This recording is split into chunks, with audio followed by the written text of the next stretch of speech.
सभी मित्रों को जय जय सिया राम। प्रभु श्री राम की कृपा हमारे सभी मित्रों पर बनी रहे, यही हमारी मंगल कामना है। एक भक्त की कथा को आज सुनाते हैं आपको कि आए थे हरि भजन को, ओटन लगे कपास।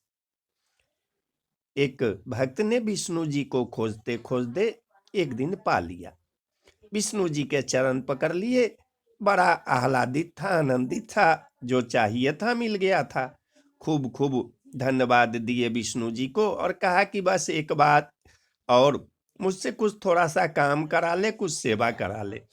आपने इतना दिया, जीवन दिया, जीवन का परम उत्सव दिया और अब यह परम जीवन भी दिया, मुझसे कुछ थोड़ी सेवा करा ले। मुझे ऐसा न लगे कि मैं आपके लिए कुछ भी न कर पाया। आपने इतना किया, मुझे थोड़ा सा सौभाग्य दे दे।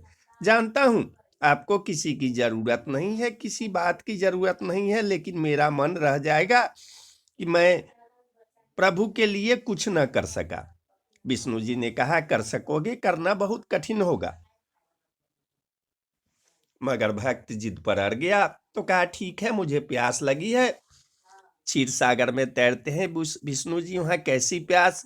पर इस भक्त के लिए कहा कि चल ठीक है, मुझे प्यास लगी है, तू जाकर एक प्याली भर पानी ले आ। भक्त भागा। तुम कहोगे क्षीर सागर था, वहीं से भर लेता, लेकिन जो पास है वह तो किसी को दिखाई नहीं पड़ता। चला उतरा संसार में, एक द्वार पर जाकर दस्तक दी। एक सुंदर युवती ने द्वार खोला। उस भक्त ने कहा कि देवी, मुझे एक प्याली भर शीतल जल मिल जाए। उस युवती ने कहा कि आप आए हैं ब्राह्मण देवता, भीतर विराजे, मेरे घर को धन्य करें। ऐसे बाहर बाहर से न चले जाएं, फिर मेरे पिता भी बाहर गए हैं, मैं घर में अकेली हूं। वह आएंगे तो बहुत नाराज होंगे कि ब्राह्मण देवता आए और तूने बाहर से भेज दिया। नहीं नहीं, आप भीतर आए। एक क्षण को तो ब्राह्मण देवता डरे। युवती है, सुंदर है, अति सुंदर, ऐसी सुंदर स्त्री नहीं देखी। विष्णु जी भी एक क्षण को फीके मालूम पड़ने लगे। विष्णु जी के फीके हो जाने में देर कितनी लगती है, ऐसा दूर का सपना मालूम होने लगा। तो भक्त डरा, घबराया घबराया, इसलिए कि विष्णु एक क्षण को भूलने ही लगे। आवाज दूर दूर से होने लगी। उनसे कहा कि नहीं नहीं, माथे पर पसीना आ गया। लेकिन युवती तो मानी न, उसने हाथ ही पकड़ लिया। ब्राह्मण देवता, क्या भीतर आए, ऐसे न जाने दूंगी। उसके हाथ का पकड़ना ब्राह्मण देवता के विष्णु जी बिल्कुल विलीन हो गए। वह भीतर ले गई। उसने कहा, जल तो आप ले जाएंगे, लेकिन पहले स्वयं तो जलपान कर ले। तो नाश्ता करवाया, पानी पिलाया। एकांत उस युवती का सौंदर्य, उस युवती का भाग भाग कर ब्राह्मण देवता की सेवा करना, विष्णु जी धीरे धीरे स्मृति से उतर गए।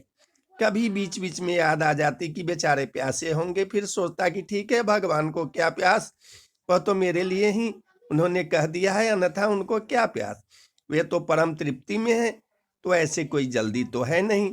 और दो क्षण रुक लूं। और युवती ने जब निमंत्रण दिया कि जब आप आ ही गए हैं, मेरे पिता भी थोड़ी देर में आते ही होंगे, उनसे मिलकर जाएं।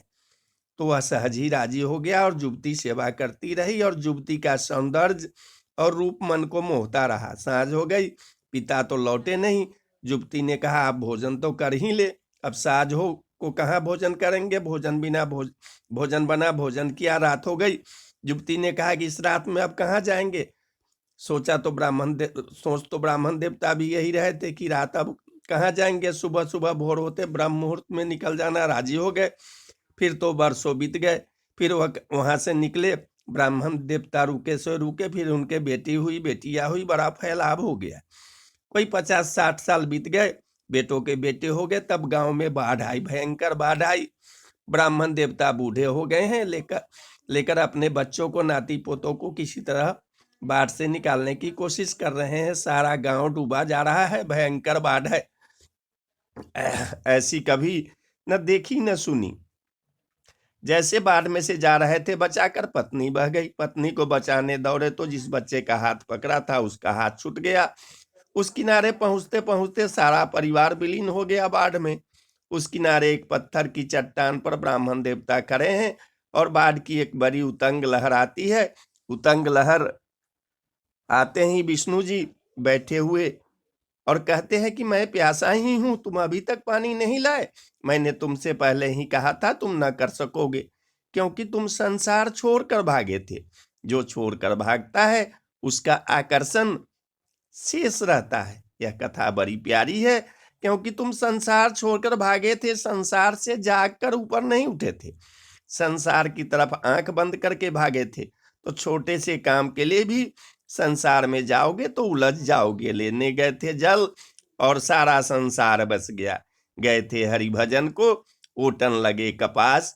फिर जब कोई कपास ओटता है तो ओटता ही चला जाता है। कपास का ओटना ऐसा है कि कभी पूरा नहीं होता।